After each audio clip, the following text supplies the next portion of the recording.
नितेश राणे सध्या हे महाराष्ट्राचे मंत्री आहेत.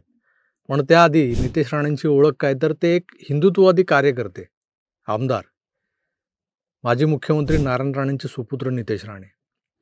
राणे म्हणजे कडक लक्ष्मी. हा अनुभव नारायण राणेंपासून महाराष्ट्राला नवा नाही आहे, म्हणजे तो अनुभव आलेलाच आहे. राणेसाहेब जेव्हा एखाद्या मुद्द्यावर आपले विचार मांडतात तेव्हा ते त्यांच्या खास मालवणी स्टाईलीत समोरच्याचा समाचार घेतात. दिशा सालियन आणि सुशांत सिंग राजपूत यांच्या हत्या प्रकरणात त्यांनी जी आग्रही आणि आक्रमक भूमिका मांडली होती, त्या भूमिकेमुळेच महाराष्ट्रातलं जनमत जागृत झालं. सिनियर राणे जसे, तसेच त्यांचे सुपुत्र निलेश आणि नितेश. यातल्या आमदार मंत्री नितेश राणे या ज्युनियर राणेंची कळ काढण्याचा उद्योग मागच्या आठवड्यात केला तो शरद पवारांचे नातू आणि अजितदादांचे पुतणे रोहित पवार यांनी. नितेश राणे हे हिंदुत्वाचा आक्रमक चेहरा बनत चाललेलं न पाहणाऱ्यांना मग त्यांचे जुने ट्विट्स आठवतात. RSS आणि सावरकरांबद्दलची राणेंची मतं, त्यांची विधानं आठवतात. तर ज्याबद्दल नितेश राणेंनी स्पष्ट शब्दांमध्ये आपली भूमिका, आपलं तेव्हाचं जे काही मत आहे ते मांडलेलं आहे की होय, तेव्हा ज्या पक्षात होतो आम्ही, त्या अनुषंगानं या भूमिकांची पाठराखण करणं माझं काम होतं.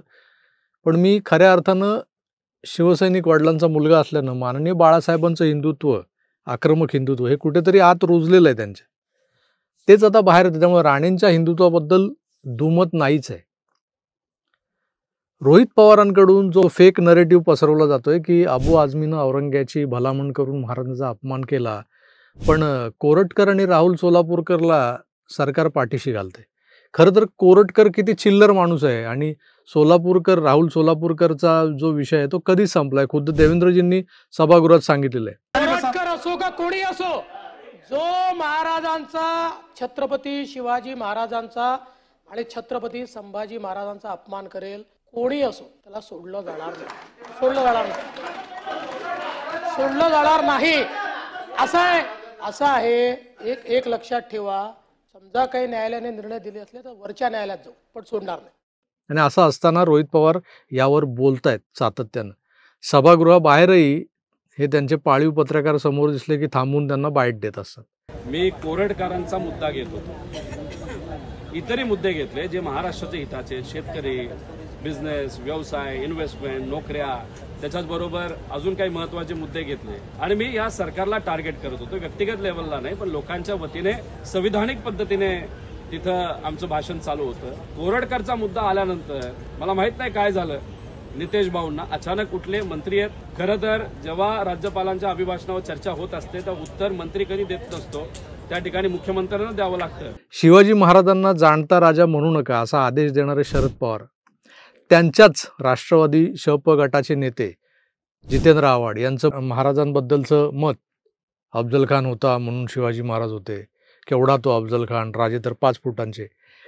महाराजांचा अपमान करण्याची एकही संधी न सोडणारे हे ब्रिगेडी अबू आझमीला डिफेंड करण्यासाठी कोरटकरला आता पुढे करतायत. खरं तर हा कोरटकर कुठल्या बिळात लपून बसलाय हे सरकारनं स्पष्ट केलं तर हा विषय कायमचं संपेल, पण पाणी कुठेतरी मुरतं हे निश्चित आहे. त्याचा गैरफायदा घ्यायला हे पवारांचं शेंडेफळ निघालं होतं. विधान भवनच्या प्रांगणात उभ्या रोहितला पाहून तिथून पास होणाऱ्या दादांनी मारलेला डायलॉग मला आठवला या सगळ्या पार्श्वभूमीवर. या झिपऱ्याच्या झिंज्या भर सभागृहात मग नितेश राणेंनी अशा काय उपटल्यात की विचारता सोय नाही. गोंधळ घालून मुख्य विषयापासून आम्हाला दूर जायचं नाही. माननीय मुख्यमंत्री साहेब सातत्याने बोलतायत, कारवाई सुरू आहे. अहो, महाराजांना जाणता राजा बोलू नका, हे कोणी म्हटलं हे पळायला विचारा. हे मोठ्या शिवाजी महाराजांबद्दल मोठा प्रेम दाखवतायत ना. अध्यक्ष महोदय, यांचे नेते राहुल गांधी हे जयंतीच्या दिवशी बोलतायत काय श्रद्धांजली द्या, आणि हे छत्रपती शिवरायांच्या बद्दल बोलणार काय? हे आम्हाला शिकवणार? यांचे महाराव, ज्ञानेश्वर महाराव आमच्या स्वामी समर्थांबद्दल उलटा बोलत असताना त्या ज्ञानेश्वर महारावाबद्दल बोलायचं नाही, आणि हे आम्हाला शिकवणार? अध्यक्ष महोदय, याला जरा सांगा की बाहेर जाऊन ज्ञान पाजवायला सांगा. आमचं सरकार, अध्यक्ष महोदय, आमचं सरकार योग्य पद्धतीने कारवाई करतंय. जो छत्रपती शिवाजी महाराजांबद्दल बोलेल त्याला आमचं सरकार सोडणार नाही, हे आमची भूमिका आहे. आम्हाला काय शिकवतंय? जाणता राजा कोण म्हणू नये सांगा, विचारा. आपल्या आजोबांना विचारा, आपल्या आजोबांना विचारा.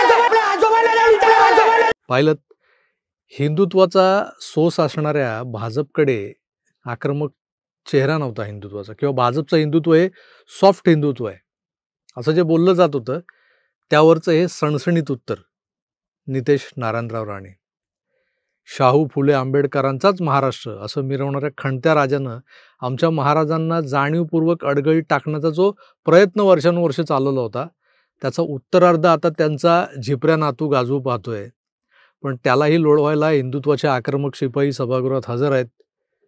त्यातलंच एकाचं नाव आहे नितेश नारायणराव राणे. ज्या पद्धतीनं हिंदू विरोधात उठणारा प्रत्येक आवाज चिरड्याला शिपाई तत्परतेनं पुढे सरसावतोय, अगदी उरणच्या आमच्या त्या ताईची निर्घुण हत्या झाली तेव्हाही ते धावून गेले होते की आज एक उचललेलं एक धाडसी पाऊल हिंदू धर्मातल्या मागासवर्गातल्या तरुणांना आर्थिकदृष्ट्या सक्षम करण्यासाठी आणि इस्लामी हलाल सर्टिफिकेशनचा जो दहशतवादी पाश आहे ना, जो या फूड इंडस्ट्रीवर पडलेला, तो हटवण्यासाठी धनगर समाजाला केंद्रीभूत ठेवत सुरू केलेलं मल्हार सर्टिफिकेशन हा धडाका म्हणजे आपण नुसते आक्रमक भाषण करून तरुणांची माती भडकावणारे ओवेसीसारखे जातीयवादी नेते नसून हिंदुत्वाचा विधायक चेहरा आहोत. समाजाला आर्थिक उन्नतीकडे नेणारा एक सेतू आहोत, हे नितेश राणेंनी दाखवून दिलेलं आहे. मला तो दिवस चांगलाच आठवतो, ज्या दिवशी त्यांचं मंत्रिपदासाठी नाव त्या यादीत आलं होतं, जाहीर झालं होतं. तेव्हा त्यांनी स्पष्ट शब्दात सांगितलं होतं, तुमच्या हिंदुत्ववादी चळवळीत तुमच्यासाठी तुमचा हक्काचा मंत्री आता तुम्हाला मिळाला आहे. तेव्हा आता कुठेच कच खायची नाही, लढायचं, भिडायचं आणि धर्माला जिंकवायचं. हिंदुत्व हाच श्वास मांडणाऱ्या माझ्यासारख्या सामान्य कार्यकर्त्याला अजून काय पाहिजे असतं. टगेगिरी तर सगळेच करतात हो. गावातला छपरी पण कॉलर उडवत एस टी स्टँडवर रुबाब झाडत असतो. पण धर्मासाठी प्राण तळहातावर घेऊन लढणाऱ्यांच्या पाठीवर हात आणि विधायक मार्गांनी मिळणारी सत्तेची साथ लाख मोलाची असते. नितेश राणे हे त्या आक्रमक हिंदुत्वाचं विधायक प्रतिबिंब आहेत. खणत्या राजाच्या झिपऱ्या नातवाला शब्दांनी लोळवणाऱ्या मालवणच्या मातीला सलाम. असेच असंख्य एन्काउंटर्स तुमच्याकडून अपेक्षित आहेत. त्यासाठी शुभेच्छा नितेशजी.